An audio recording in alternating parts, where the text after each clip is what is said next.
listening to my aimless conversation with Jeff Cosetta, and my guest today is Scott McLeod. And Scott and I discuss him moving from the state of Connecticut to Massachusetts after college and some of the differences he notices between the two states. And we also go back to his high school football days and how he was a star running back for his football team. I believe the words he uses is shifty. He was a shifty running back. And then we talk about Scott getting into the fitness realm and how he shares both his workout and nutrition tips on his social media platforms. And we also get into the idea of having a positive mindset, just taking that first initial step, and how sometimes having a different perspective can help you grow as a person. And do you want to watch Scott's beastly workout videos as well as get some health and nutrition advice? Then follow him on his Instagram at Scott_MC26 and subscribe to his YouTube channel by searching the name Scott McLeod. That's McLeod. Scott McLeod. He's just the really good-looking guy in the glasses. So check out his page, check out his YouTube channel, and the links to both of those will be in the show notes. And if you could be so kind, please rate, share, subscribe to my podcast, leave a comment, and if you want to be a guest on the show, follow me on Twitter and Instagram at jfree82 and slide into my DMs, or just give me some feedback, some constructive criticism. Just don't be a dick about it. All right, enough social media plugging. Let's have an aimless conversation with Scott McLeod.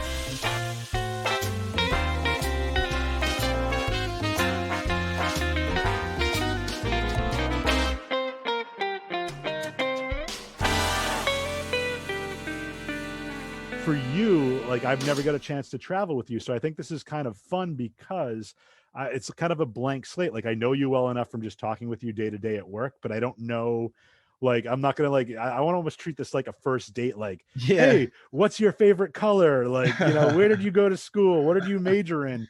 I mean, those are all the things I want to talk about, but then I want to get into the crux of everything, specifically more of like your fitness journey and whatnot, because I think that's what I've like kind of orbited around you and kind of like really like honed in on, because I'm on my own type of thing, and that's how we really kind of started talking about doing the podcast in the first place. For sure, but man. Yeah, so ladies and gentlemen, for those that don't know, this is Scott McLeod.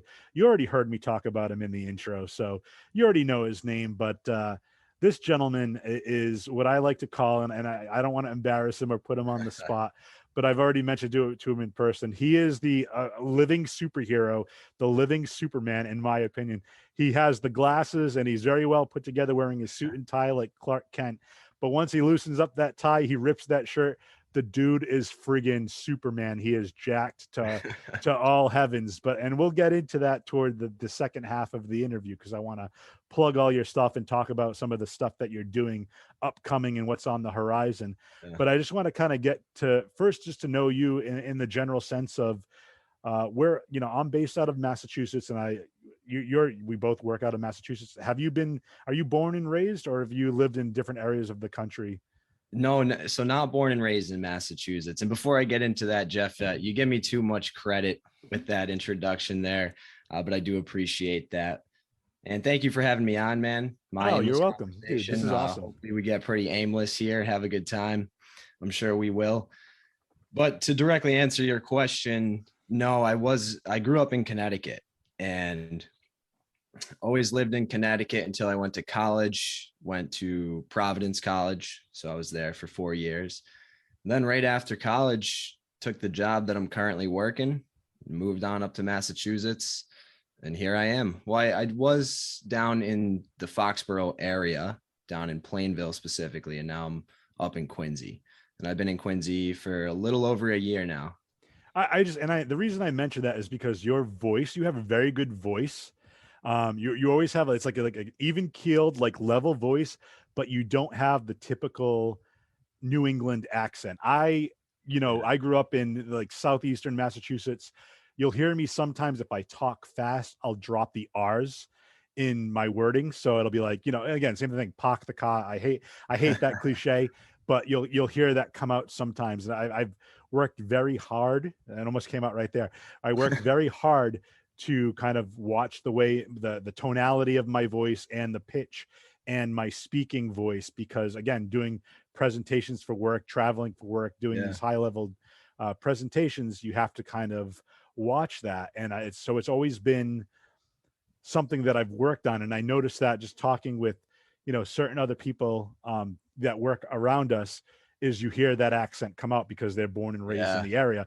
And now you're living, south of Boston, you said, correct? Did I mishear that? Yeah, just south of Boston. So I'm sure like when you go out, whether I don't know if you're a bar person or you like to like, it's kind of tough right now with COVID, but like, pre-COVID, while you're going out, while you're doing all this stuff, just talking to other people, socializing, like it might be like you're kind of like that needle in a haystack, the sore thumb that sticks out, and the fact that you a little bit. sound differently than anyone else. So I don't know if that helps you in your social life when you're meeting new people, to have people gravitate toward you just to have a different voice and whatnot. I was just that's just something I picked up on, and I wanted just to get your Yeah. kind of get your idea. It's behind funny that. you say that and bring it up in a work context, because that's the atmosphere that I've noticed it the most when we go out to different parts of the country. Folks out there will say, they'll point to someone that I'm with and they'll say like, oh, that man, like your accent is strong. I notice it with you, but I don't notice it with him. And then they point to me and I'm like, yeah, I guess I don't have that Boston accent because I grew up in Connecticut, but does that even make sense because they're so close in proximity? So how is that even possible? But I guess Well, it is. I also find it's funny. Like, I don't know if you've ever watched like any YouTube videos, and this is perfect when we talk about aimless conversation, because this is something I'm branching off into right now.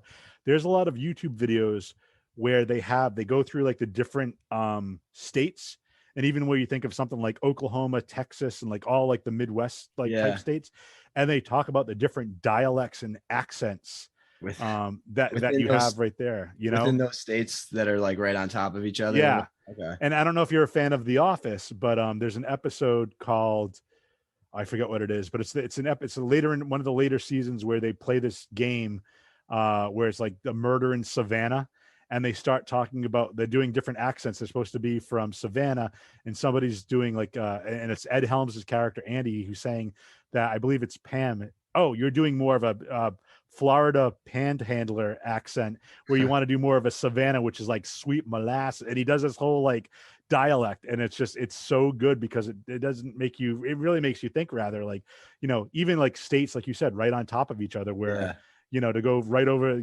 cross the border from one state to the other, which like a 20-minute drive, can have like different dialects and different accents. So Yeah. to your point, I think it only benefits you in the role that you're in now, which it benefited me as well. Cause specifically for me, where, you and I are both in different areas of Massachusetts, but when we travel, and you, like you said, you're in a different state or even a different country sometimes, because we travel to Canada sometimes, when you try to explain where you're from, it's easier just to say I'm from Boston. Yeah, Because any exactly. other place you say, I would say like, oh, I'm from like the southeastern state. I'm actually closer to the Providence, like the Rhode Island line, than I am It would be a to Boston. roundabout, a very roundabout description. Like, oh, I'm about 40 minutes south of Boston, near Foxborough, where the Patriots play. Yeah, That's exactly. that's what I used to have to say when I was down there. Yeah, Now and it that's the thing. You go ahead. Sorry. at least I'm in a suburb of Boston, so it makes more sense when I say I'm from Boston, and Yeah, it's easier, like you said. yeah. It's just, I just find it interesting on how the dialects like change. Even, and I don't even know, like, how long have you been living just south of Boston? Just over a year now, so it So you was were there the whole COVID year.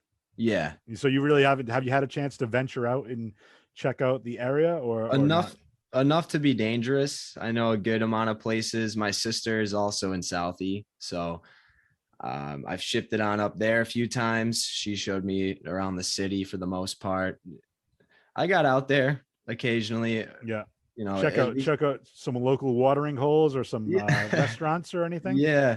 I'm more of a restaurant guy. I'll be honest. I kind of left the watering holes behind me in my college days a little Smart. bit, or at least tried to, but nothing like sitting down at a good restaurant, getting a good burger, having that occasional beer. So that's the thing. I agree with that, because I used to be a pretty heavy drinker too. And we can kind of get into this in a little bit, but yeah, traveling for work, I'd be drinking all the time. I'd be eating at restaurants, like horrible at restaurants all the time. Every time you're traveling, eating airport food when you're, in between flights and stuff like that, and you have a layover, and it was just making bad choices all around. And we'll get into that. I'm going to put a pin on that because I want to talk about eating habits, because I want to talk specifically to you about breakfast, because that's a question Okay. that popped up into my head. All right. But I want to get back to the whole growing up in Connecticut thing. Have you noticed from moving here in the college, the college years and to the Providence area, any glaring differences between where you grew up in, like, Massachusetts? The glaring difference, the realization that um I'm from Connecticut, and everyone's like, Connecticut? What's Connecticut? Like the highway between Massachusetts and New York. And I think I came to that realization after I left, where, yeah, it's great to always remember where I came from. And I love going back to visit and reconnecting with some of the old buddies. But I did come to that realization pretty strongly that, like, I needed to get out there and see more and do more. And especially traveling on the road, I'm like, what's so special about Connecticut? Connecticut people are probably going to be like, oh, this guy, like, bad mouth in Connecticut. But Well, give something positive then. Let's it'll be like a compliment sandwich. Like, you'll say the negative thing, let's say something positive to even out the scales. yeah, I mean, that was the biggest thing. I just noticed a striking difference of, there's so much more to do around here. It's lively, it's happening. But to get to the positive of Connecticut, I think it taught me a lot of great lessons. A lot of, I grew up in that small town where everyone kind of knew everyone's business. You learn how to navigate that type of situation. And I think a lot of positive could come out of that. I had a very close knit family, a lot of family dinners, a good upbringing. I really have no issues or complaints that I can say about that. I was very blessed to be in that situation. So it served its purpose, no doubt. And it allowed me to be where I am today. I wouldn't be here if it wasn't for that. So I guess, so like I was saying earlier, that's where you find value in returning back, to remember where you came from, to return back. You get more excited to go back because I'm not always seeing my parents. So when I go back home, I get to see them again. And Well, I think it's kind of like a thing too. Like, I think it's a twofold. I think it's, one, it's nostalgia, like just dredging up old yeah, memories. But to your point, I think it also kind of like reinstills your values, like in the sense that this is where I came from, and look at how far I've come, or look at the progress I've made in my life, but still not yeah, forgetting where you've come from. I think that's really, really cool. yeah. It's a good reminder of how different things are, yet how similar they could be. And those sentimental feelings that you get when you return to those specific places, or smell that specific smell, or hear that familiar sound. It really hits you deep down, but it also gives you perspective of, wow, this is, like, I've grown so much, and I've changed so much, and here I am now versus where I was then. Perspective is a great word. I love perspective, because I believe in that. I always believe, whether it's an argument or trying to understand, like, another, if there's a conflict, or understanding it from the other side, I always think about taking a step back and trying to understand something from somebody else's point of view, because that's only going to make you a more well-rounded person, and make you, like, just more knowledgeable about what your own beliefs are, as well as, understanding where somebody else might be coming from. So you might not agree with them, but you can understand. And that's like one of the first steps towards, bridging the gap, and kind of resolving that conflict, or, Yeah, I think that has carryover to pretty much everything. You hmm can put that in a political context. You can put that in a social context, in a intimate relationship hmm context. There's so much carryover, and it's very powerful, and it's a productive thing to do. and it's we'll talk about this a little bit later, because we're going to talk about health and wellness. But it's also, I think it's also a good tool, or an exercise to use for your own mental health and wellness to be able to, essentially understand where somebody else is coming from.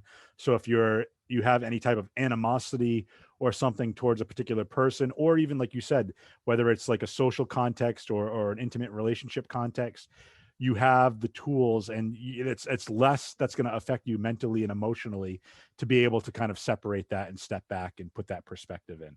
Yeah. And learning from someone else's perspective is like injecting bits of wisdom into yourself. You may not have gone through a similar, well, you will not have gone through the exact situation because it's always going to be unique and individualized.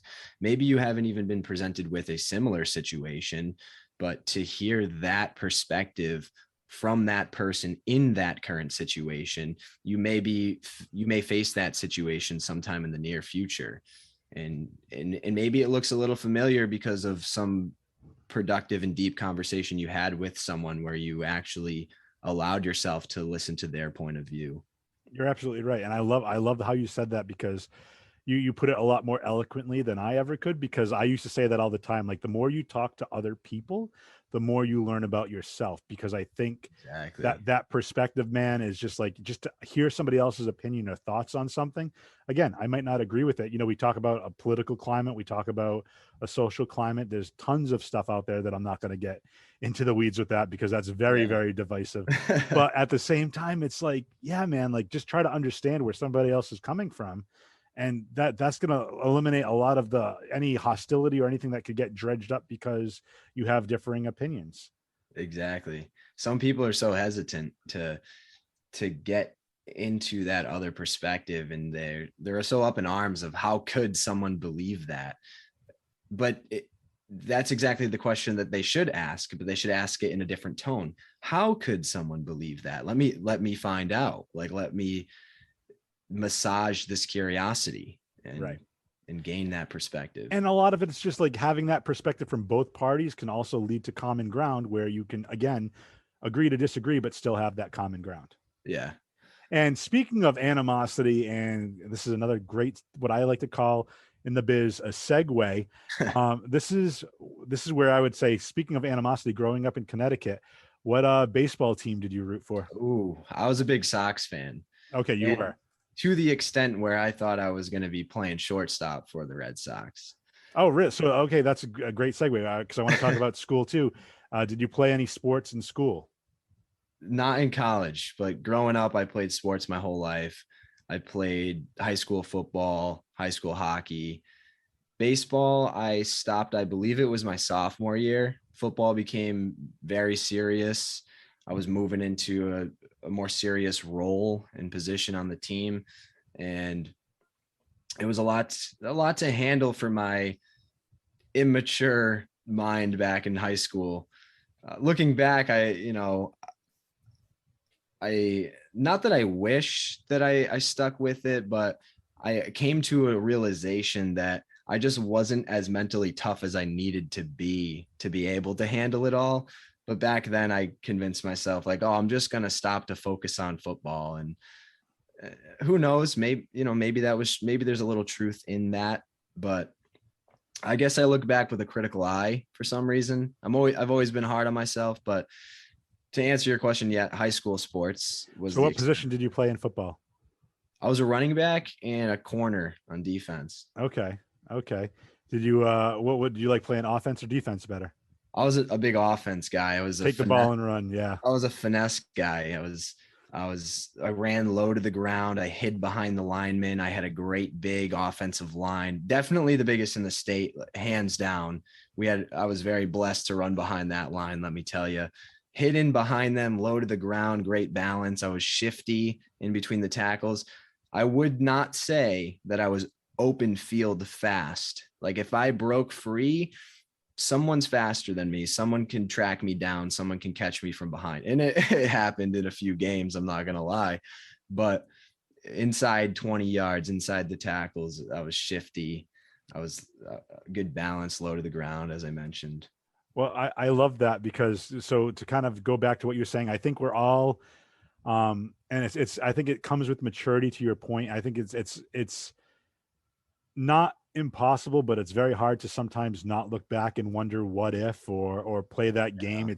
It's very tough, but I'm in the same boat. Like I didn't play a lot of sports in high school. I was more of the quiet kid. But when I first moved, I moved from basically their neighboring towns, but from Fall River to Somerset. My parents were friends with the coach of one of the high school football teams. And I was around 13, so I was still in middle school at that point, but I was still a big dude, and he was trying to get me to play football. And he's like, you can, and I just never had, like, I grew up in a, and this is not a knock on my parents, but a very much of a lazy, like, don't put in the effort type of thing, which it's hasn't served me well in all my years. And now I'm trying to reverse that, as I start entering my middle-aged life type of thing. But, I'm trying to turn this ship around right now, and, Yeah. Yeah. but it was just one of those things. Like, I always wonder if, like, what if I decided to do that? I remember in gym class, like, we were doing, we doing like intramurals type thing. And we did like a wrestling week, Greco-Roman wrestling. And I loved it. Cause again, I'm a big dude. So they put me with other bigger kids, and I was like taking them down and pinning them. I'm like, oh, I would have loved to have done this, but I didn't have, I don't know if you want to call it the drive or whatnot, or just like the fortitude to go after it, and Yeah. it's something I regret now, looking back, because even now I don't share this a whole lot with the people I work with, but the podcast is different, because the podcast, we get to bare our souls and have random conversations. But a couple of years ago, I was thinking, I've always wanted to, like, growing up, and you're probably, I want to say probably like 10 years younger, maybe 15 years younger than me. How old are you? I'm 26. Yeah, so you're like 13 years younger than me. So you didn't grow up in the golden age of the Ninja Turtles, the teenage. I'm sure you know them, but like when I was a kid growing up in the late 80s, early 90s, it was all about the Ninja Turtles, and I wanted to take karate so bad, but I never pushed my parents to doing it. Well, fast Yeah. forward, I'm 36 years old at the time, and I finally decided to go, hey, if I don't do it now, I'm never going to do it. I don't want to look 10 years from now and be like, I wish I would have done it when I was at Yeah. least somewhat athletic and before all my bones Yeah. hurt, and and I had a bad hip and a bad knee. So I ended up getting into it at 36 years old. And it's like, I love it. Don't get me wrong, but it's like, it's something I look back and I'm like, if I would have done this when I was 15 or even 10 years old and I stuck with it, kind of to your point, like, where would I be now? Yeah. You know? I think there's a lot of great information in what you just said. And I love how you're phrasing it in the way that suggests you want to try that now. You want to do that now. I'm going to take the action now. Since I wasn't able to do it as a kid, or didn't do it as a kid, or whatever the answer might be there, but you still turn it around into, well, I'm going to do this now. Why not do it now? It's never too late. I'm going to go out there and I'm going to try it, because the after the fact, the regret that you would feel when we get even older of, why didn't I do this or that? I think that regret is far more painful than going through the struggle of trying to push yourself now. Yeah, I would absolutely agree with that, because, and I'm glad that you recognize that. And, being, 26 years old, that's good that you're kind of recognizing that now too. And I think that's something that, not to sound like the old guy, but like the other younger generations are starting to realize, like, it's to the point now where it's like, you only have this one life, right? So, I think Yeah. the older generations previous to me, the idea was, you go to school, you go to college, you get a job at a factory, an office, you work there till you're 65, and then you retire, and then you get to enjoy life. And I think that as we continue to live and realize these things, we start realizing, like, I don't want to have those regrets. I wish I would have done X, Y, and Z when I was young enough to enjoy it, Yeah. and I think that's, taking those chances. Even, it's Yeah. okay to be uncomfortable and be unsure of yourself when you try these new things. The fact that you're actually putting an effort in to try it, that's what's, like, that makes all the difference. Who cares if you're awkward or if you stumble? That you're not gonna, and we'll get into this, we'll talk about like weightlifting.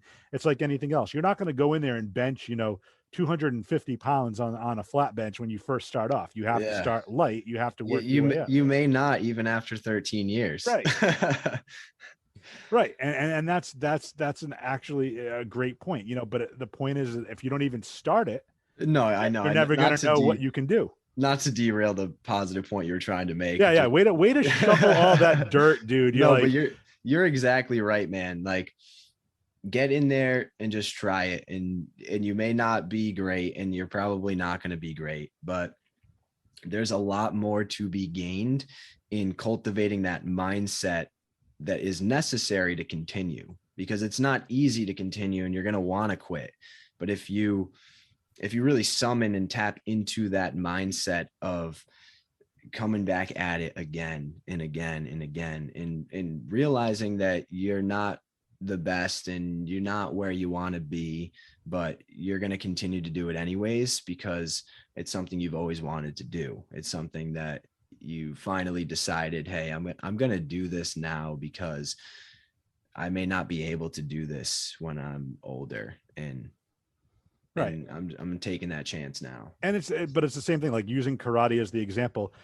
My flexibility isn't the same that it was when I was, 10 to 15 years ago. So it's like, to try to get the same type of kicks and the height on some of the kicks that you need to do, I'm not going to be able to kick you in the head. I'll kick you in the hip, but I won't be able to make contact with your face or the side of your head or anything, but that's okay. It's the fact is it's something that you want to set yourself goals for whatever. And even if it's like, I'll use the exact same thing with weight loss, lifting weights, being healthy. Like, I'm a bigger guy. I'm not like huge like I used to be, because again, traveling for work.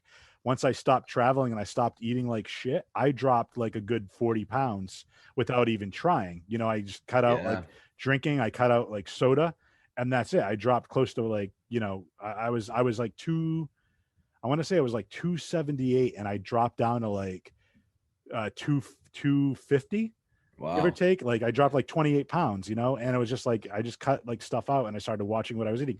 That was all that. Then you start working in the weightlifting and stuff like that. And so now, to kind of bring it all together, even if it's small steps with your goals and things you want to achieve, that's what I'm doing right now. So now I'm looking at myself. I'm like, I want to get under 200 pounds. I'm roughly about 243 right now.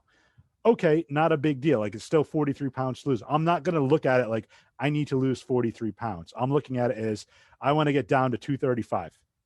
Yeah. 235. Once I hit that, let's see what else. I'm going to have to rework some stuff and get there, and that's the goal.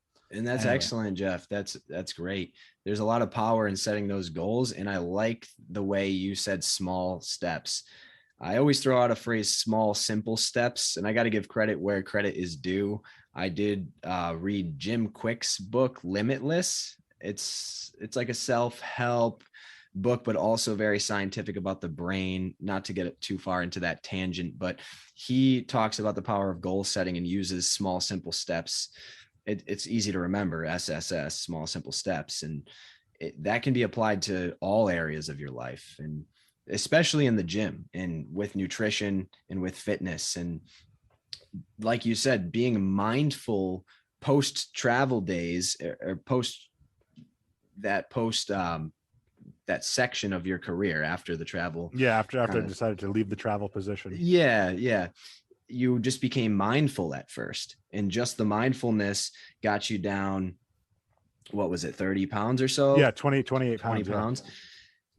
And then now you have another goal in mind, but you're breaking it down into those small, simple steps. Like, hey, let me just do 10 of this first, or let me even just do 5 of this, or let me get to the end of the week hitting the food or the caloric requirements that I wanted to hit. And if you just really bring it down to day to day, week to week, what am I going to do to make positive changes? All of that's just snowballing in the background and compounding over time. And before you know it, you're at that goal that at one point seemed out of reach or seemed very drastic. Unattainable. Yeah. And yeah, that's excellent, Jeff. Well, I find it funny. Like, it's again, from not that I didn't want to say that I didn't know you well, because obviously we converse at work and we talk, but it's just, it's so interesting to me how similar you and I actually are sometimes, because I don't know if you can see this on the video. I'll show it to you after we stop recording. Yeah. But my friend Sherry, who is on the podcast, who's doing that fitness competition, I was telling you about her. Yeah. She does a side hustle working for a company called myintent.org. And she makes like these little washer deals, and she puts like inspirational messages, and you can have that, whatever your intent is. And she wanted to make one for me because her and I were talking a lot, during the whole, a lot of political stuff happened over the last couple of years. And I reached out to her when certain things happened, and I just wanted to make sure she was good. And we just started like reconnecting because we hadn't talked for like the longest time. But like once I started talking with her, it's like, we never missed a day, we never missed a beat. And we started talking. So I found out she did this My Intent thing, and she just goes, do you have a motto or a slogan or anything that you want? And I said, small steps. And she put this on this Oh, wow. on this necklace, and she engraved it with small steps. And then she sent me a picture of it, and she apologized. She goes, when I was engraving it, I actually, in the word steps, I actually messed up the T. I put the T over itself, so it looks like a little bit of a stutter. And she goes, do you want me to I'm going to just make you a new one. And I told her not to, because I like the fact that it's imperfect, because every step isn't always going to be a perfect step. Yeah. Sometimes you might stumble, and I just love the symbolism of Yeah. it. And it's just like you were saying, it's a mindset. Like, I'm kind of plateauing right now with my weight loss. I'm kind of stuck at where I'm at. And a lot of it is, and we'll get into this, a lot of it is my nutrition at this point, because I'm hitting the gym. I'm hitting it pretty hard. But if you don't clean up your nutrition, whether it's the, calories in versus calories out, or maybe I have some other type of genetic thing, which might be causing, maybe I need to rework my macros, something like that. And I Yeah. want to talk to you about your YouTube page. We'll talk about that Yeah. Yeah. in a few minutes, your YouTube channel, because I actually just watched that video where you did that short form 101 for Oh, yeah. was it your macronutrients? Is that what it Yeah. It was? was a macronutrient breakdown in a So short form this time, yeah, because I did a longer one a while back. but I just love it. And so, yeah, I think it's that's the toughest part for me. So like living alone, being single, and, not liking to cook, especially in the summertime, it's just like, I've been looking, and I have another friend that does fitness, and she's a spokesperson for one of those meal prep companies. I tend to be a little bit more hesitant with that, just because I know it's loaded with like a lot of sodium and preservatives and stuff for the most part, but I've also been looking into like Freshly and other things like that, where it's like fresh ingredients and you just have to cook it yourself. It's just, I don't know. I'm debating with that, or it's just more, I just need to educate myself. And that's why I think before I do anything, I'm going to have to start rewatching your videos and subscribing to your YouTube. Well, I'm already subscribed to Yeah. it. What are you doing, bro? You got to watch more of my video. No. Yeah. So, and that's what I want to kind of talk about now. If we segue into that, I want to talk about your fitness journey. I want to talk about your eating habits. Those are the like main two areas of the second half of the interview I really want to talk about. And then I want to kind of like just get an idea of first, like where this whole thing started. So I know you Yeah. played sports in high school. You were always pretty athletic. I'm just wondering if it was a continuation there, and you always like working out, or it's kind of like I Yeah. played sports. Then when I stopped, I realized I still wanted to be active with something, so I took that up. Or how did that come about? Yeah. So it was a little bit of both. And by both, I mean, I had a natural inclination at a young age, and I don't really have my finger on the pulse of it exactly, other than the fact that it was just a pure natural inclination to go down into my parents' basement to lift weights. I don't know what was the driving force behind that. I just naturally did it. And that was as early as middle school. I would remember most of those nights we were playing manhunt around the neighborhood, running around, riding bikes, playing sports all day. But I still, on some nights, would want to just go down there and try to lift weights. I didn't know what I was doing, but I would get a little workout in, and then I would run laps around the neighborhood. And I lived in a cul-de-sac, and you could run 4 times around it, and it would be a mile. So it was like a track. And I just found myself doing that from time to time, and it got more consistent in high school. And the impetus there was sports, and specifically football, because you're always lifting for football, and lifting as a team, doing the sprints and all that good jazz. But that's what solidified it, I think, for me, because I had that I got to get bigger for football mindset, and I was always undersized, and I took it real personal, and it was a huge insecurity of mine. I was always so skinny, small. I had some coaches in youth sports tell me I wasn't going to be big enough, or that I was not big enough at the current moment, and I took it all personal, and it was a huge insecurity of mine, but it morphed into all of these years in the gym. I have not stopped lifting since then, and turned that insecurity into, hey, this is fun. I love pushing myself and seeing what I'm capable of and what I can achieve, because I was told I cannot achieve a certain size, or because being told that you're always undersized. So You it was a little, you kind of, and the way I'd look at it, if I could phrase it in my own way, you're taking what are perceived negatives and turning them into positives for you.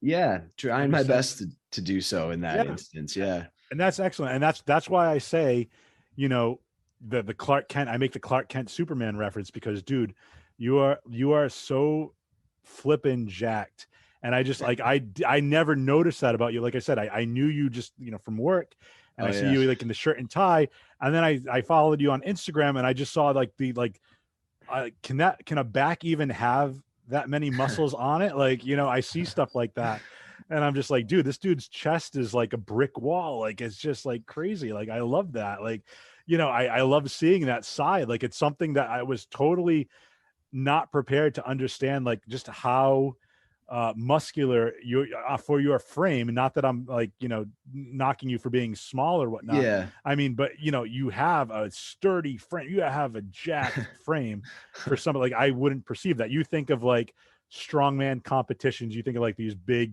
jack dudes, and or Yeah. like even the Schwarzenegger like bodybuilders who's, his shoulder length from one end of the shoulder to the other is like 2.5 yards. You know what I mean? Like, it's crazy, but Yeah. like I just loved, I like that just like blew me away. And that's why when we started talking, and to my point, um and I apologize for anyone that follows me and looks at my story consistently on Instagram, but that's been kind of my thing, is I'm not trying to do it to like show off or to like be like an inspiration or whatever, but I'm also at the same point like, dude, I'm trying to put in the work. Like, I'm trying to give that Yeah. effort. And I put on my story, like I joined Planet Fitness because it's right near me and it's cheap enough, and it doesn't, it's usually very, very busy. I have a buddy of mine that actually is a general manager of a gym, probably about like 15-20 minutes away, and I could go there. But it's also like $45 a month. And it's like, I don't want to spend that, even though the clientele, I'd probably have my pick of equipment, because it's never going to be as busy as a Yeah. place that's like $10 a month. But long story short, I post to social media. I like posting just like me lifting. I don't have the best workout plan. Actually, when we finish recording, I'm going to show you my workout plan and like my Okay. general schedule, and then just have you give me some quick pointers. Okay. Not that I don't, I know you're trying to get into, are you getting into coaching, or is that just something you want to, or is it going to be like, are you looking to make a career or like a side hustle Yeah, of that? for sure. And at some point I envision having a website, coachscottmcleod.com, something along those lines, and be able to direct anyone interested on over to that website, where I'll have downloadable programs. But this is something that I envision. This is something that has largely been brainstormed and thought out. It's a matter of having the best tools at my disposal to execute on the plan. I don't want to slap something together half-assed. I want to, I want to do more than my due diligence to make this a very clean, professional looking, downloadable program, mobile friendly. Within those, I want to have instructional tutorials. If I write out an exercise and say, perform this many reps and sets of said exercise, the user might say, well, how do I do that exercise? So I want to have clickable links with me performing the exercise, and then maybe a voiceover or me explaining it live, saying, here's some things to focus on when you're doing this rowing motion or this pushing motion. And so I want it to be well planned, and it's in the works. It's on the list and it's in the notes in the brainstorm. But Well, I will say if you ever need somebody to do like a readout or like or voiceover for a commercial or just like an advert, like hey, if you want, we can you can sponsor the podcast too, you know, yeah, and I'll give you shouts out, you know, during the break for every time. I'll give a shout out to your website and whatnot so people can listening can hell go yeah. visit. But yeah, I was thinking again, this is me. I'm super cheesy, so you know, I'm gonna give you this one free off the top of my dome. What you can do is you can have if you want to do like a superset of exercises, you can say I was almost thinking of you know how you the terminology I'm on cloud nine.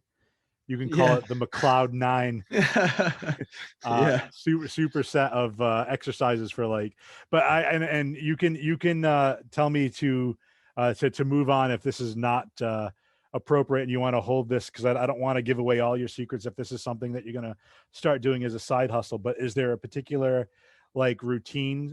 So typically from my very basic understanding and knowledge and reading, I know from reading some different things, there's usually like a push pull, like you do a day of pull, you do a day of Yeah. push. So it's a lot of like, you know, you do a leg day, you do a push day, you do a pull day. So it all works like different muscle groups at the same time.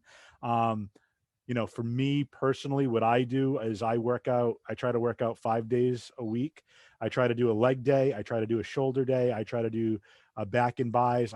Try to do a chest and tries. And then I do another arm day in the middle of all that. So it's just trying to total Yeah. the arms. That's what I typically focus on. And then if I have those other 2 days, if I decide to go in, I'll do some like light cardio and I'll do some just like some core workouts, planks, Yeah. seated knee raises, things like that. I don't really do treadmill just because I have a bad knee. So like I've been looking into rowing, I've been looking into like recumbent biking, things like that. So I don't want to give away all your secrets if you're going to get into that coaching point. So I don't want to say like this is what No, I suggest, no, but it would not be giving away any secrets. I'm happy to discuss. Um, but since you asked like if I was going to get into coaching, I wanted to elaborate a little more on the plan is sure. yes. And if one day I could be making this a career for myself, doing what I'm passionate about and what I love to do, that would be a dream come true. So I'm going to spend all waking hours outside of the 9 to 5 trying working hard to make this a reality. And that would again that would be a dream come true. That's something that I'm willing to put in the work for. And I'm enjoying the process, man. But to get back to the workout splits for the week, I've seen, and there is no one size fits all, and there's no one secret formula or recipe. And personally, I've experimented multiple methods on myself, doing a push pull leg, repeat type split, or well, so push pull leg, rest day, repeat. I've also done a bro split, the traditional chest and try, back and by, legs, shoulders, arms, all on separate days. I find that the sweet spot for me is to hit each muscle group twice a week. And I do more of a modified bro split to get to that to get to that goal of training those each body part twice a week.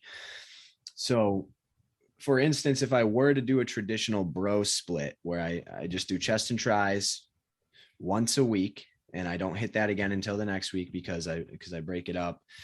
I find that you would have to do a lot more volume within those workouts. So you'd be spending 2 hours in the gym.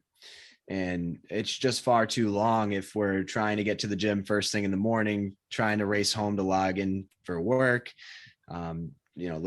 doing other things, cooking, cleaning, getting your meals prepped, whatever else after that. So I've started doing more of that modified bro split where I'll give myself the chest and try day, the back and by day, and a leg day. So it's looking like a bro split to start the week, but then I move into push pull legs from there. So a push day, I'm hitting the chest again because it's chest, shoulders, triceps, all pushing exercises.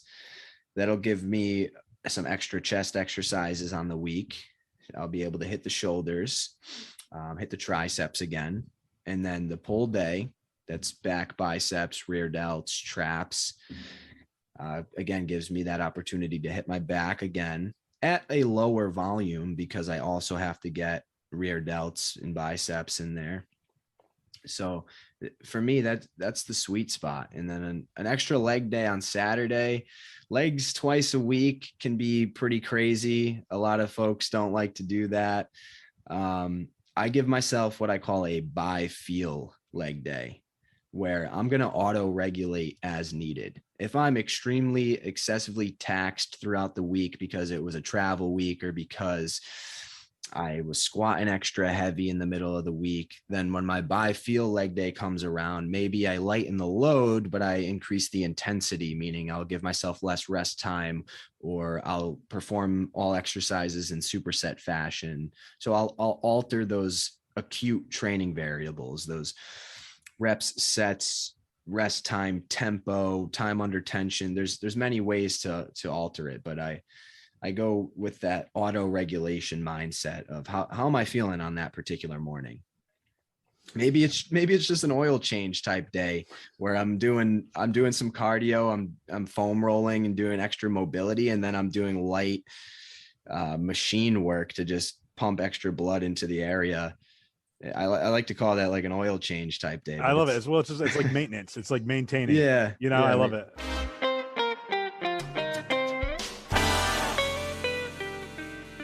You mentioned traveling for work. So how, like, have you ever had any like horror stories? I mean, I'm sure you have your home gym when you're home, but like traveling, sometimes, you know, if depending on what part of the country you're in, or if you're in a remote part, to try to find a gym, it might only be the gym at the hotel, you know, Yeah. or whatever. And it's just like, okay, well, they only have, you have to almost like do like a hybrid workout, or just essentially use the equipment that is available to you to kind of get that same type of workout in. Yeah, the biggest horror story was a very remote area in the Midwest. It was somewhere in Oklahoma, and in the hotel that we stayed in, the fitness center, in quotes, was a treadmill stuffed in this tiny little closet with like a microwave in a random desk chair that there was cobwebs like all over the entire room. There was no free weights, no dumbbell. Most hotels will have dumbbells up to 50 pounds and Right. one bench and a few treadmills, and I can make do with that and get a good workout in. But this, man, old treadmill probably didn't even turn on. I didn't even look to see it. I peeked my head in there and I was like, I can't do this. And in that actual town, there was, I think, a Chili's chain restaurant and a gas station and a Walmart. It's like there was no gym. In those instances, I would have had to have done better research beforehand and elected to stay in the major city as opposed to closer to the location that we would be working at. And then when those work obligations come around, just making the drive the morning of, because I would rather stay in the bigger city. You sacrifice, you know, Yeah. whatever for, you know, one thing. Yeah, I'll wake up extra early. I'll do what I got to do to drive if I can stay in an area with the gym, with the grocery store, with the better restaurants. That makes perfect sense. I do want to bring up, you mentioned restaurants. I want to talk about some of your eating videos on YouTube. Yeah. Because I think that's awesome. But before I get into that, I want to it's not going to be a segment per se, but a couple questions popped into my head.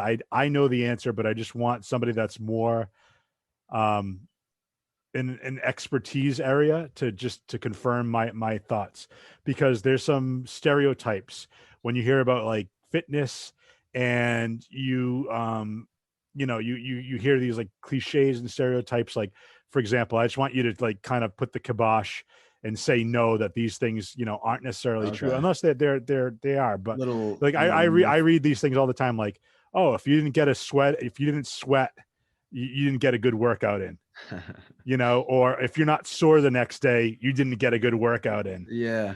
And I think that's a bunch of bunk, to be quite honest with you. I think like as long as, and I believe you've said this too, but from stuff I've read, as long as you're able to continually and as you go along progressively overload and Yeah. lift heavier as you continue to go along, you don't have to necessarily be like dripping buckets of sweat.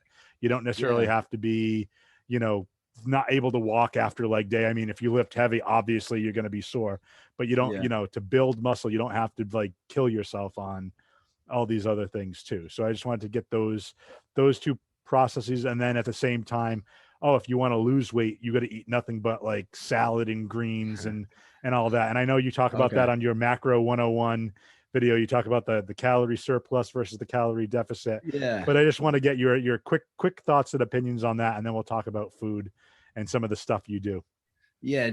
To the point about perspiration and sweating and muscle soreness, for you and for any of the listeners, there are gentlemen far more qualified than I am to speak about this from a scientific perspective, and two of which that I follow on Instagram that other folks can and should follow are Brad Schoenfeld.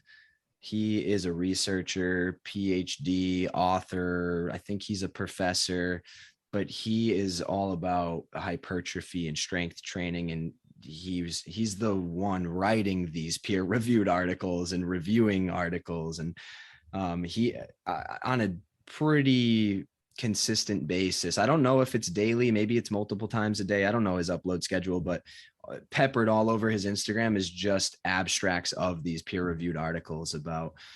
There was one recently about muscle soreness. It's funny you say that, but to use my anecdotal experience in some of the literature that I have read, whether that be studying for personal training or reading some of those posted articles by Brad Schoenfeld, if you're progressively overloading the muscle, as you mentioned, and in other words, to make that more simple, going a little bit harder each time, providing yourself with adequate fuel, adequate hydration, in the presence of protein, water, and progressive overload, you're going to be building muscle. You got to start small, simple steps, small steps like what you're wearing around your neck, and progressively overload from there. You can't go in there and completely kill yourself, overtrain, overtax the central nervous system, although hard to do. I will throw that caveat in there, but you got to be able to come back the next day and get a little bit better and a little bit better. So for the deconditioned athlete, for someone first getting into it, just be mindful of, am I going a little bit harder each time? How much harder? Just a little bit. Start small and get a little bit better each time. And before you know it, that's compounding. You're 3 or 4 weeks in. By starting that small, you're doing yourself a favor for adherence.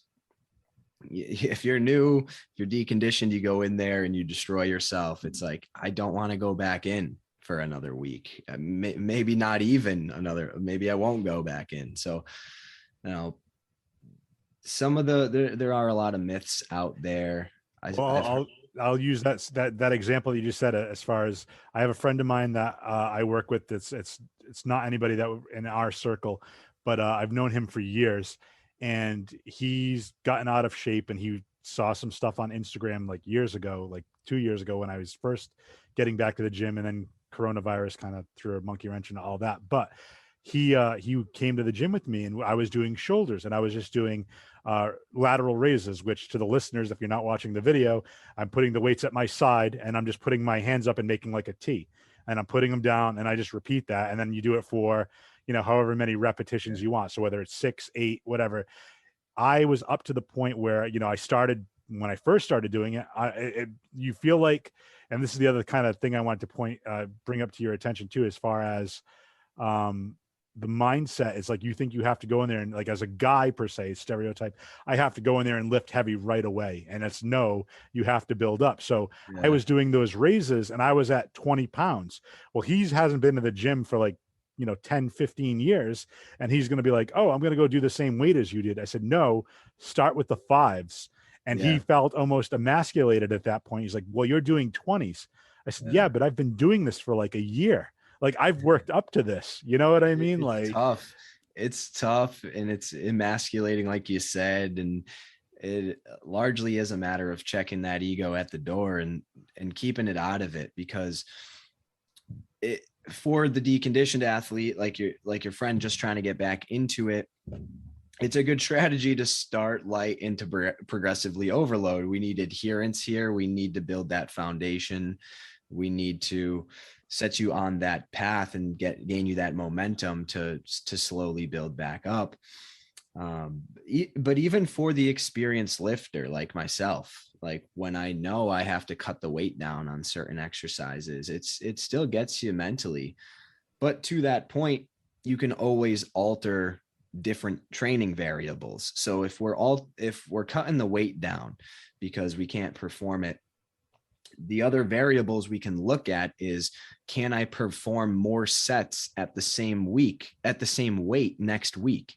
Maybe I'm not ready to go up in weight yet, but I'm ready to add volume. I'm ready to perform an extra set the next week. Or maybe I can't perform that extra set, but I can slow the tempo. I can make the 5 pounds feel like the 20 pounds because I'm moving it so slow. And I'm pausing at the top at the hardest part of the rep. Or so that there are ways around that feeling of, oh gee, this sucks.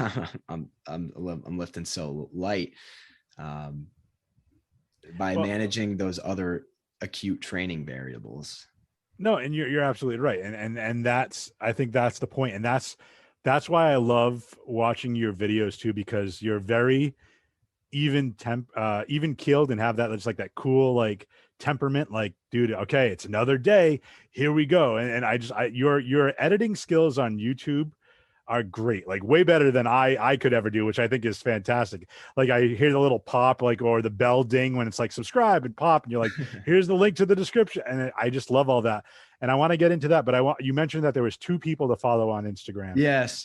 I want just I'm going to have you mention the other one, and then I'm going to have you email me their handles, and I'll include those in the show notes so people can follow them. Yeah, the other guy that I'm typically looking at for scientific information is Dr. Layne Norton. A lot of people know the name if they follow the fitness industry. He's been on the JRE a few times, the Joe Rogan Experience. Thank you for clarifying. Yeah. So Dr. Layne Norton and Brad Schoenfeld, just scientific to the point.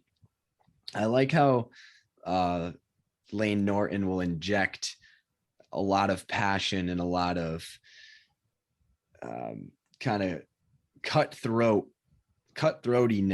to make up a word. That's good. I love making up words. He's just very almost aggressive with the posts, but it's so funny, and I guess it attracts viewers being that way. Well, and speaking of attracting viewers, let's talk about your YouTube channel, and let's get into that a little bit. You do have like all your different workout videos. You have that on both.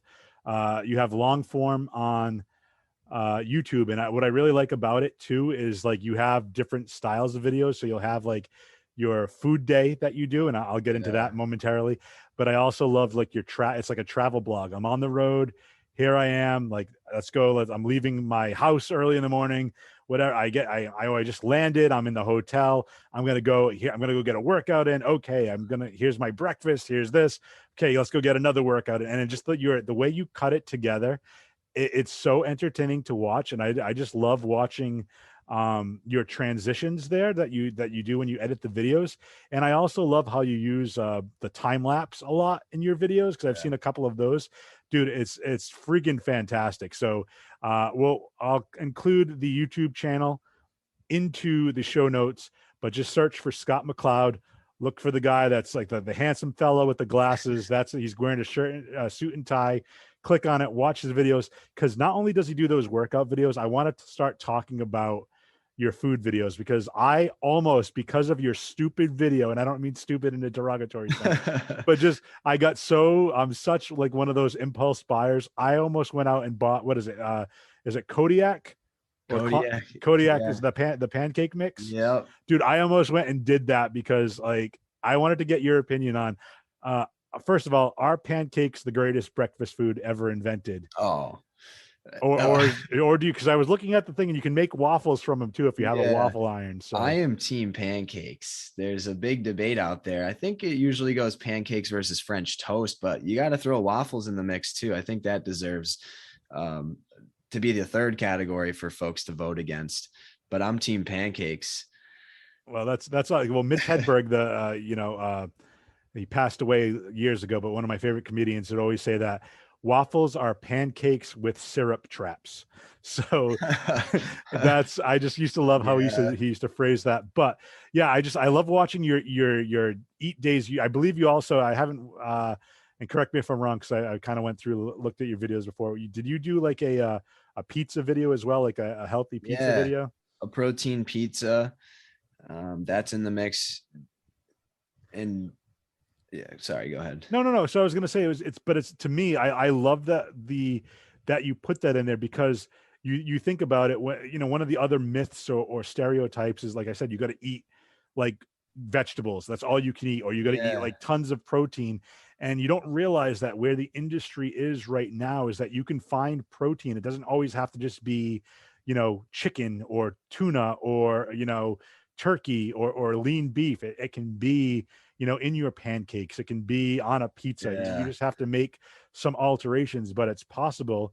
And it's never gonna. Don't get me wrong. It's never gonna be like, oh, these pancakes taste exactly like those buttermilk pancakes with Yeah. chocolate chips, or like a deep dish doughy, pepperoni and onion with extra cheese. It's not going to taste exactly like that, but you'll still get similar taste. And if you experiment and play around with it enough, Yeah. you can make If it's something that's good, if or it the equivalent. yeah, if it I follow another guy, Greg Doucette on YouTube. He preaches if it's 80% as good, you get to eat that food all the time. For me, particularly, I never really had like I'll make myself that protein pizza, the protein pancakes, and I'll use the sugar-free syrup and the sugar-free barbecue sauce. And I I am not missing the full calorie content pancakes. I get to eat pancakes every single day. That's how I look at it. And if I wanted to, I could go from the pancake breakfast right into the protein pizza lunch. There, pancakes pizza. Maybe I have a macro friendly ice cream bar made out of Greek yogurt and frozen berries at night, and bam, pancakes, pizza, ice cream in the same day. And And it's all a healthy alternative to things that, yeah, it also is hard to put the word healthy onto a food, healthy versus unhealthy. I think that's another, well, it's not a myth, because yes, there are foods that are more nutrient dense. There are foods that are um, they provide you with more volume for a given serving size. So there are better choices, there are better selections that you could make. But at the end of the day, if you're panicking and stressing yourself out because you ate a handful of Sour Patch Kids, maybe you measured out those Sour Patch Kids and you ate the serving size of that Sour Patch Kids and it fit into your caloric requirements for the day. At the end of the day, calories in versus calories out, it's not going to be, if you are not in a caloric surplus, it will not be stored as adipose tissue, as fat.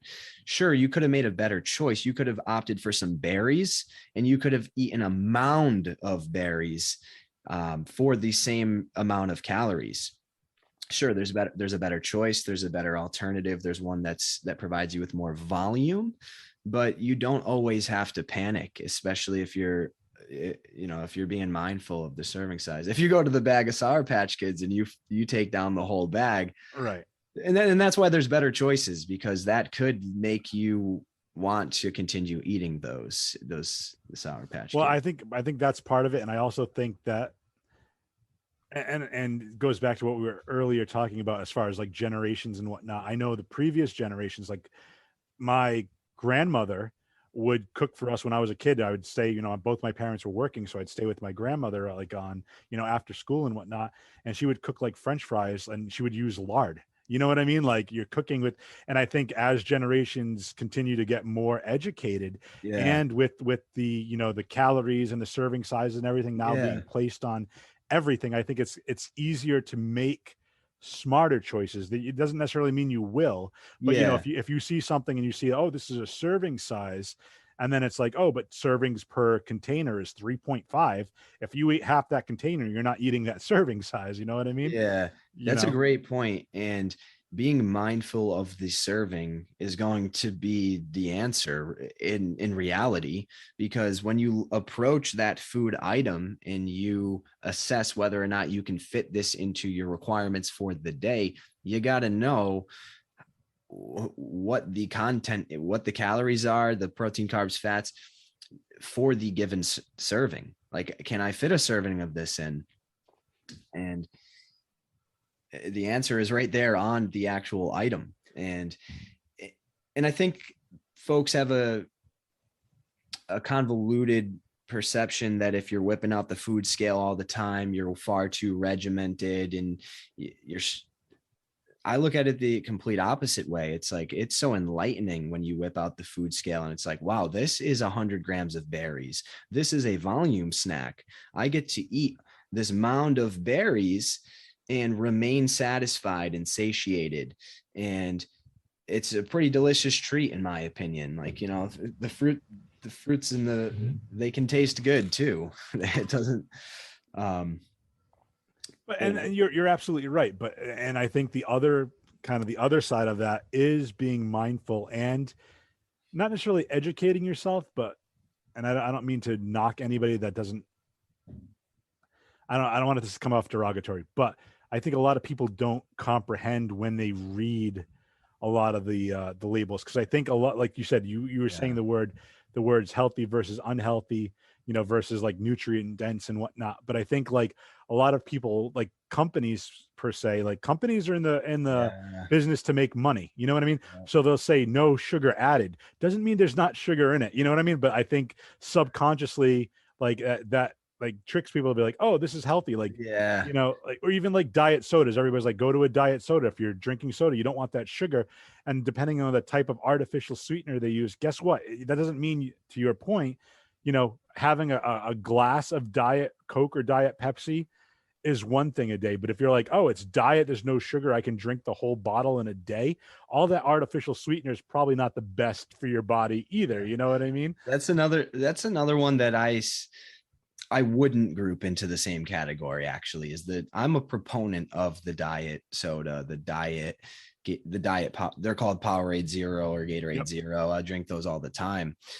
Um, and to go back to Layne Norton, that Instagram account, he just recently posted a study about some artificial sweeteners in diet sodas, and basically shot down the myth of, they're destroying microbiome in the gut, and they're quote unquote unhealthy. I'm sure there's more to it if anyone wants to read completely into it, but I am of the mindset that sure, the chemicals may kill me one day, but it is far more unhealthy to possess higher levels of body fat, just given the downstream effects of cardiovascular disease and other types of Diabetes. chronic conditions. And Yeah.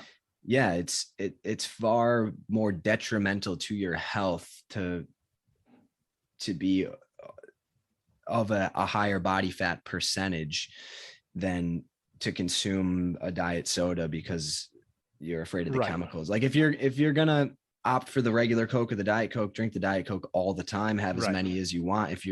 If that helps you get off the regular soda, because Right. soda is calorically dense. Hmm. So I wouldn't group that into the same category when we get back to talking about like companies in the business to make money, because I like the diet options. And you know Well, it's funny you say that, because I'm not. I guess my original point was just to not. And I learned that just the fact that you told me that, so I'm going to have to check out that article.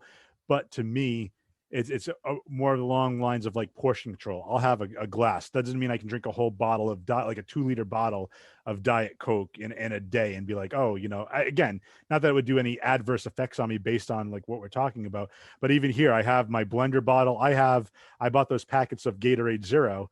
So Yeah. I just, I fill it up with water. And if I'm looking for something sweet other than water, I mean, other than like a soda type thing, I'll drink this. I have like the Propel Zero Yeah. packets. I use Mio water flavor, the Mio Zero Yeah. stuff. Those are great options, man. The Gatorade Zero, I'm hammering those all the time. Yeah.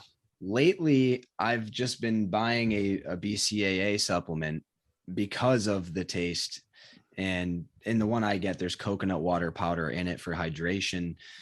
And again, that's a sweeter alternative. All of these BCAA supplements across the industry, they're so tasty. And so instead of re-upping on the Gatorade Zeros or the Powerade Zeros, which is what I would drink 90% of the time, I was like, oh, I'll just drink the BCAA supplement because I like the taste. And then maybe I'll have a seltzer water with my meals as a treat and sipping regular water throughout the day. But there is plenty out there that folks can do to wean themselves off of those calorically dense drinks, because you won't even know it unless you are mindful of it until you look at the label. And for some people it's habit. They never once looked and they got into the habit of drinking it and they don't even realize what it's doing to them. It's like you could eat so much more other tasty food, but you're consuming a majority of your calories through your drink, and or maybe you're doing both and you don't even realize it. Well, it could be the same thing when you go out to the bar. It's like we were talking about that we don't really drink anymore. Yeah. I was doing it just from a health perspective myself, because it's like, it's there's a lot of empty calories in, like, if you have like, oh, I had like 5 beers tonight. Well, think about that. Like, I'm not going to mention any companies because I don't want to get them mad at me, just in case they ever want to sponsor it and this podcast blows up. But yeah, you know what I mean? Like you have a beer, or you have, a couple of, my drink of choice was always, I was never big into like something that you would have to sip, because I'm not I don't like the taste of alcohol. So I would do shots because it's like real quick and you're in and you're done. I mean, if I had to have a drink of choice that I would nurse, it'd be like a Captain and Coke, or something like that, rum and Coke. And then, if I was doing shots, it would be like, Southern Comfort or there's Jägermeister or whatever. But to that point, there is also another misconception out there that the straight vodka or the straight shot doesn't have calories, but it does. Energy is derived from alcohol. I believe it's 7 calories per gram. So you would have to know the grams of alcohol in the beverage of choice. But I've heard people say, oh, I'm just drinking the straight vodka, there's no calories in this, or I'm drinking the High Noon, there's no calories in this. I'm like, well, energy is derived from alcohol, meaning alcohol has calories. Calories are just energy, and there are calories in alcohol too. So yeah, I mean, so in summation, look at the labels. Like if you're especially from your health, if you're trying to be on a healthy mindset, it doesn't hurt to weigh out and figure it out. So go on to Scott's YouTube page, check out his videos, especially on the short 101 macronutrients, because he talks about how you can break down depending on your body weight, if you're looking to maintain or lose weight or get into a deficit or a surplus. Like, he gives you formulas, or at least explains from his perspective how he would calculate based on his body weight the amount of grams that he should be having for proteins, for fats, and for carbs. And it's a great breakdown. It's a quick 6-7 minute video. Definitely check it out. And then we talked about, at the same time, not only on the food you eat, but also when you're thirsty and you need to grab a drink, be mindful of what you're drinking. Now, speaking of thirsty and thirst traps, let's talk about your Instagram. See that segue, sir? Do you see that segue? That was, I had that in the back of my mind. That's a good segue, but it also reminds me of something that we talked about a little bit earlier. Yeah. Okay. I don't know. You just destroyed my segue, but that's cool. I'm sorry. No, it's all good. It was an excellent segue. My intention was not to destroy it, but no, it's all good. it was something you said earlier that I wanted to comment on and forgot to comment on, but it's Yeah. along the same lines. And you were saying that at that point in time we were talking about the smaller frame. Like, yes, I'm not the biggest boned person, and you were shocked that underneath it all you saw it as a pretty well developed physique. And it made me begin to realize or think about the notion of how I wanted to come off as. And this does relate to thirst traps. And I was always afraid to be perceived as anything but humble. And I would always stay covered up. In the gym, those who have ever worked out with me knew that I was always wearing sleeves. And I might have worked out with folks or friends that were wearing cutoffs or the bodybuilding tanks, the stringers. And I was afraid to come off as anything but humble. It's like, I want to stay covered. I don't want to conceal myself. So when we talk of about thirst traps and attention and viewership, it was a mental battle for me to ever post anything without a shirt on, because of that internal feeling of, I don't want people to think that I'm looking for attention. I don't want to come off as anything but humble, but I understand the business in the game that the shirtless photo is going to get more views on a video, or if I use it as a thumbnail photo, or it's so it does all relate. And I'm But sorry. if I may, no, this is good though. I'm glad you did this, because I want to circle back now. We're talking about mindset and the way you perceive things, and having, that perspective to step back. What if instead, and I get, it's a difficult mindset to overcome, because you don't want to be perceived as anything but humble. You don't want to come off as a braggart, Yeah. braggadocious, or as you don't want to be Gaston from Beauty and the Beast. You don't want to be this big show off, buff dude. I get that, but at the same time, I don't think there's anything wrong with being proud and showing off that the work that you've put into your body, and being like, Yeah. this is the end result of all the effort and hard work that I'm putting in. Not that you're doing it as a braggadocious or to show off, but almost to be like, this is me. This is what others can accomplish. Yeah. I can inspire people, because dude, like I'm looking at those Instagram photos. That'll never be me. I know that.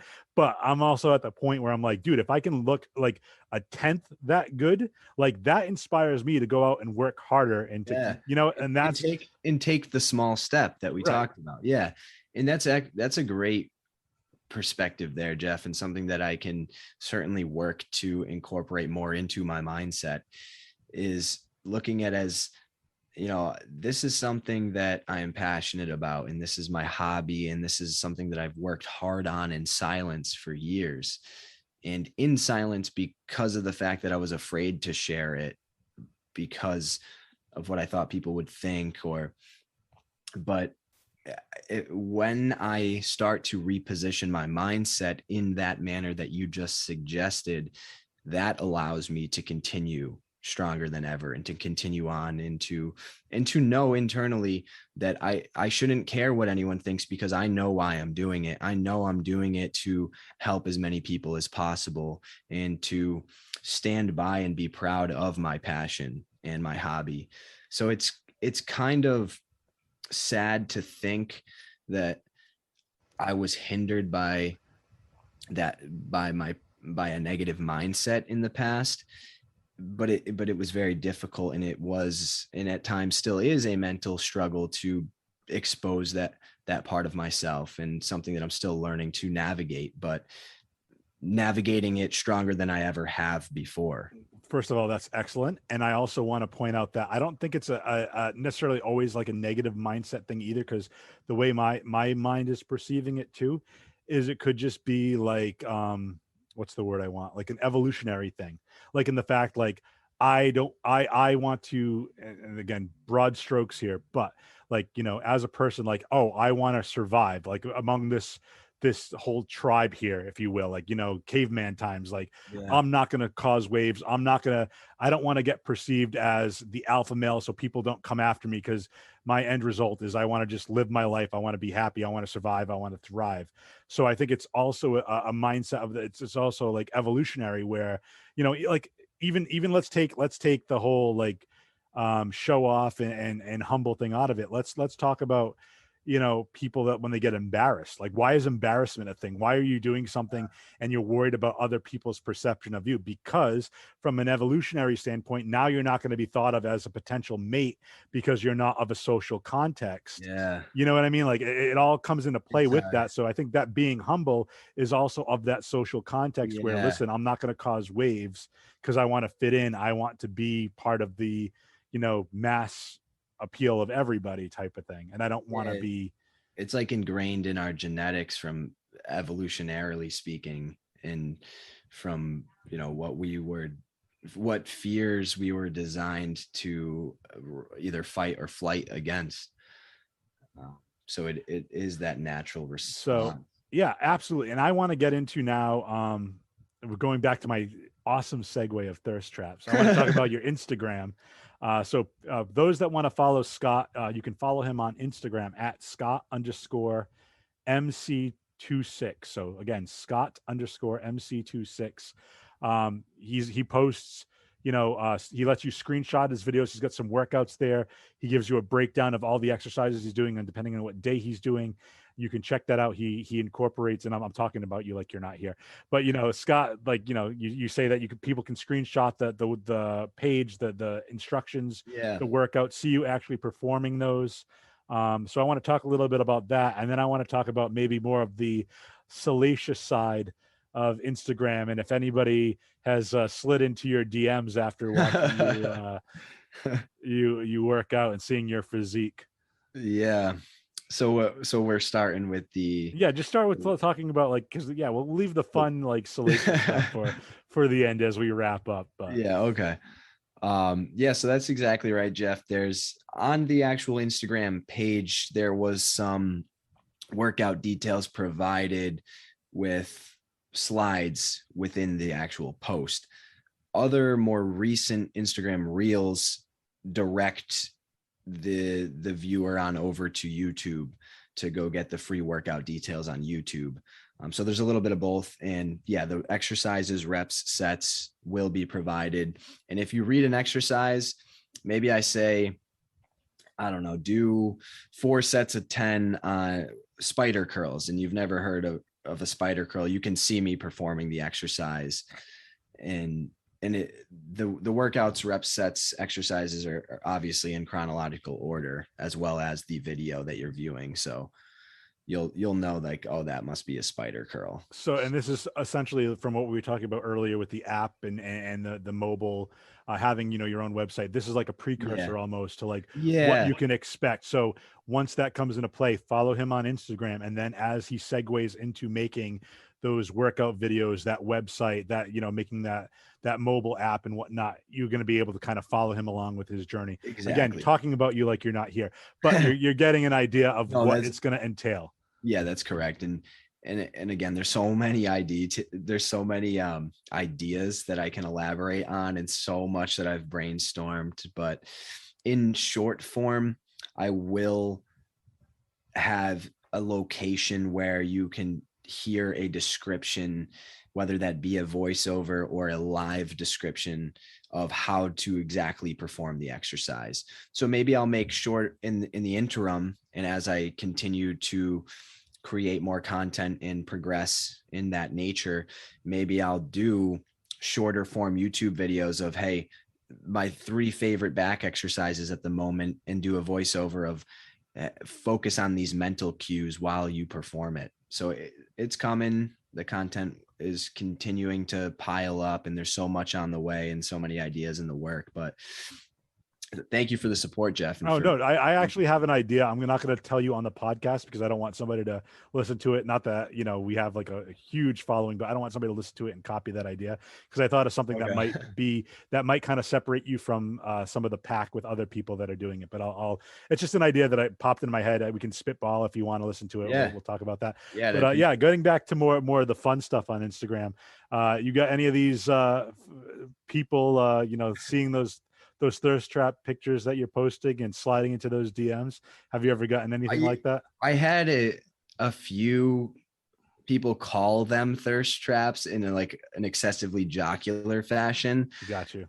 But my mindset jumped to like, if only you knew how much it took for me to actually post this to overcome that mindset of being fearful of coming off as anything but humble. Like The trepidation. I switched to the serious part of it, even though I knew the person was joking. Right. It's just like, yes. Oh, just But because I know nothing, I know we work with a bunch of attractive people in our company, so I was just wondering if any one of those people happened to slide into those DMs, being like, no, "Yo, what's up, man? no. Let's hang out sometime." Honestly, I know we were hyping up the listeners to listen to something juicy as we conclude, but I don't have the juiciest of stories other than a few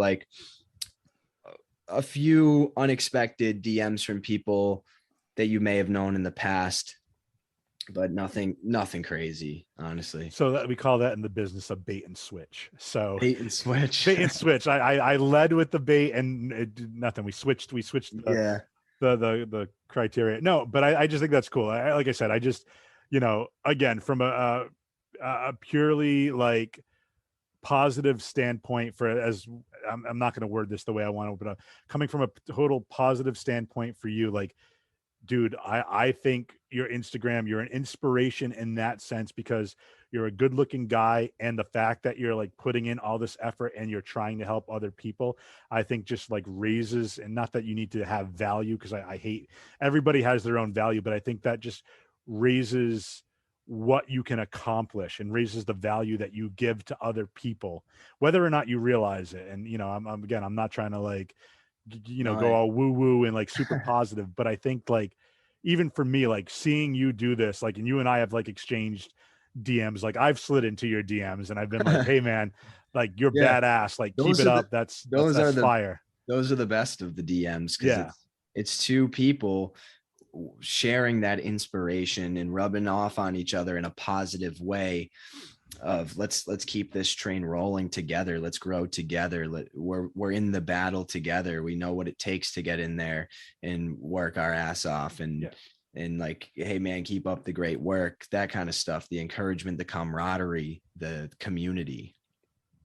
Yeah, and it's just that encouragement too. Like, again, not that I'm ever going to necessarily look like you, but you at the same point is, it's somebody that, I can follow anybody else, any other fitness person or whatever, and be like, I want to look like that, but I don't know. And you hear that a lot. A lot of people are like, oh, to get that, you're definitely going to need to use like some other supplements or some other substances, because, you're never going to be a bodybuilder like that. But you're a person that I know in real life. You're a factual person that I can talk to, that has accomplished something that I want to get at least a sliver of where you're at now. You know what I mean? And to have you there and be like, hey, this is a real person that I can talk to and chat with, and who's accomplished something, like, in my mind, astronomical, even though you might not see it there yourself. Like, I know all the hard work. I know, just from being my frame and trying to like even slim down and build muscle, I know the hard work that I'm putting in. And that's like, again, a sliver probably compared to what you're doing, and not to compare the two, but I'm saying like, hey, look, this is an end result that's reachable and attainable, even if it's not going to happen tomorrow night. With those small steps, I can continue on and still work hard and put in the effort and get to a point where, hey, I might now be an inspiration to somebody else that's in my shoes currently, 5 years down the line, where, depending on what type of shape I'm in and I keep up with it, like, hey, this is attainable. I was able to do it. I forget what movie it is, but there's a whole thing. What one man can do, another man can do. It's been done. Or what one man does, another man can do. I forget the official quote, but it's like, it's been done before. You can do it again. Yeah. You know what I mean? Yeah, man.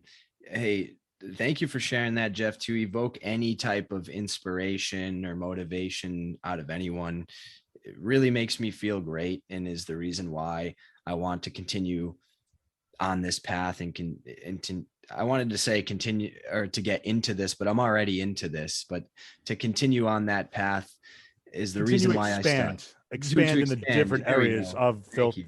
fitness and health and wellness. Like, Yeah, it's that makes me so happy to be able to share and potentially help someone and let someone know that, like, hey, you can do it too, man. It starts with taking action. And in large parts of my life, and I was fearful to take action too. I talked a little bit about that notion of fear a moment ago with the shirtless pictures and stuff, but I have been fearful and had to overcome a lot of fear, and there still will be moments where you're going to have to bypass fear and push aside doubt. And but I want to let people know that they can do it too. Like, don't look at this guy and say, oh, I think I can do that, or I wish I tried that, or I wish I did that, or maybe you look at it and say, like, oh, I can do it too, it's not that hard. Get into it and do it, and take that first step. And it's not going to be smooth sailing all the time. It's not easy. And that you're in there grinding too. What it takes to get in there day in and day out and continue. Well, to your point, it's even if you take one step, you always have to take one step at a time. But even if you take one step and you kind of stay at that one step, you're already a step further than when you were, prior. Yeah. And I'm a big proponent. We talked about it a little bit earlier about like looking back in nostalgia and wondering what if. One of my other, I don't know if I coined the phrase or if I heard it somewhere else, because I don't want to take credit for it if somebody else already said it. But like, if you're walking down a road, you can't be moving forward on that road if you're continually looking back. You know what I mean? You can't walk a straight path if you're continually looking back. Yeah. So it's just kind of like put one foot in front of the other, keep your head down, keep looking forward, and things will happen. And then when you decide to stop and then look back, you'll see how far you've come. Yeah. And I think that's an awesome mindset to have. It starts with the action. Are you actually going to do it? You actually have to take that step. And that kind of sounds basic and cliche, but that's the hardest part. You can be a dreamer and have these lofty dreams, and that's great. We should all have big dreams and plans in place in the blueprint, but that blueprint is just going to wither away without the action. It's just going to be the idea. I was in physical therapy for a pec injury / shoulder injury, and there was a golfing poster on the wall, or some wall art. I don't know if it was a poster exactly, but it was someone on a green early in the morning, and there was still dew on the grass, and there was footprints going through the dew. And the caption on the painting or poster was like, some people are dreamers or have dreams, and other people wake up in the morning and get after it. It didn't say that exactly, but something along those lines. It's not verbatim, but generalized. And I agree with you. I think to everybody listening, it doesn't even have to necessarily be fitness. Like you were saying, it's anything that you want to accomplish, or hope, a dream, or a hobby. It's the same thing with the podcast. Like, I love talking to people. I love interviewing. I've already had one where I kind of got into talking about like pop culture and nerd stuff, but I also want to get better at interviewing people. Yeah. So I thought, why not create a second podcast? I have a whole bunch of group of friends and coworkers that I can bring on and have as guests, and I'm comfortable with them. I can talk to them. I can learn more about them, and I can get better at interviewing. And if that happens to lead to something larger down the line, where I can get into doing more like radio interviews or something along those lines, or, my dream was always to be like a Conan O'Brien or a David Letterman or I don't want to say Jimmy Kimmel, but my favorite late night host of all time is Craig Ferguson. And I would love to be, something like that, have a talk show and just have somebody come on, sit behind a desk and just shoot the breeze with them and have some fun. And there you go. And you're working. This is the first step. You're taking those steps towards that goal. Right.